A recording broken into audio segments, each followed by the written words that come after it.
கர்த்தருடைய பரிசுத்த நாமத்துக்கு மகிமை உண்டாவதாக. இன்றைய நம்பிக்கையின் விதைகளோடு உங்களை சந்திப்பதில் மகிழ்ச்சி அடைகிறோம். யாக்கோபு 3ஆம் அதிகாரம் 4வது வசனம். கப்பல்களை பாருங்கள், அவைகள் மகா பெரியவைகளாயிருந்தாலும் கடுங்காற்றால் அடிபட்டாலும் அவைகளை நடத்துகிறவன் போகும்படிக்கு யோசிக்கும் இடம் எதுவோ அவ்விடத்துக்கு நேராக மிகவும் சிறிதான சுக்கானாலே திருப்பப்படும்.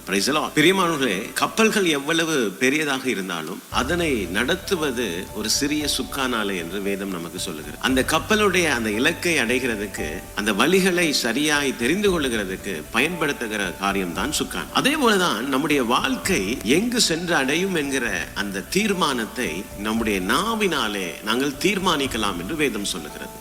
பாருங்கள், தேவன் சொன்ன வார்த்தைகளினாலே உலகங்கள் உண்டானது என்று வேதம் நமக்கு சொல்லுகிறது. நாங்கள் விசுவாசத்தோடு எதை பேசுகிறோமோ அந்த வார்த்தைகள் நம்முடைய எதிர்காலத்தை உருவாக்குகிறது என்று நமக்கு வேதம் சான்று பகருகிறது. பிரியமானவர்களே, தாவீது கோலியாத்தை ஜெயிக்க முதல்ல அவன் செய்த காரியம், அவனுடைய வெற்றியை அவன் அறிவித்தான், தன்னுடைய நாவினாலே அதை பறைசாற்றினான். அதே போலதான் சிறைச்சாலையிலே அடைக்கப்பட்ட பவுலும் சீலாவும் அந்த விடுதலையை தங்களுடைய நாவினாலே தேவனை துதிக்கும் ஸ்தோத்திரங்களாலே அதை செய்து முடித்தார்கள். பிரியமானவர்களே, ரட்சிக்கப்பட்ட ஒவ்வொரு தேவப்பிள்ளையுடைய நாவும் அது வெறுமையானவைகள் அல்ல, அதற்குள்ளே ஒரு ஆவிக்குரிய வல்லமை இருக்கிறது என்று வேதம் சொல்லுகிறது. இன்று முதல் பயத்தை, குறைகளை, தோல்விகளை பேசுவதை தவிர்த்துக் கொள்வோம். தேவனுடைய வாக்கு தத்தங்களோடு நம்முடைய வார்த்தைகளை நாங்கள் இணைத்துக் கொள்வோம். அப்பொழுது நம்முடைய வாழ்க்கை கட்டுகளற்ற, முட்களற்ற பாதைகளூடாக அந்த வெற்றிகரமான அந்த இலக்கை நோக்கி அடையும். பிரியமானவர்களே, கர்த்தர் தாமே இந்த வசனங்களோடு உங்களை ஆசீர்வதித்திருப்பார் நான் விசுவாசிக்கிறேன். தொடர்ந்தும்